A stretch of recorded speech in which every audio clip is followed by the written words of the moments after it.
আমাকে মদিনায় ওলামারা তারা আমাকে দাওয়াত দিলেন 3রা রমজান, আমাকে ইফতার মাহফিলে দাওয়াত দিলেন মদিনা শরীফের কিছু ওলামারা।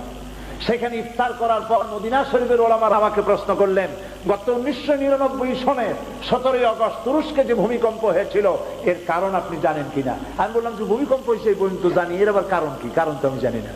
তারা আমাকে কাগজপত্র দিলেন, কম্পিউটার টিপে বাটন টিপে ইন্টারনেট থেকে পেপারস বের করে আমাকে দেখালেন।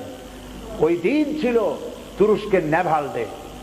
তুরস্কের নেভাল ডে উপলক্ষে তারা একটা বিশাল 5 স্টার হোটেলের নিচে বড় একটি ক্লাবে 30 জন আমেরিকান জেনারেল, 30 জন টার্কি জেনারেল, 30 জন ইসরায়েল ক্যাপ্টেন এবং কর্নেল এরা একত্রিত হয়েছে। আরো শহরের এলিট পিপল যারা আছে, ভিআইপি সিআইপি ধরনের লোক, এরা সব একত্রিত হয়েছে। গান হবে, ফুর্তি হবে,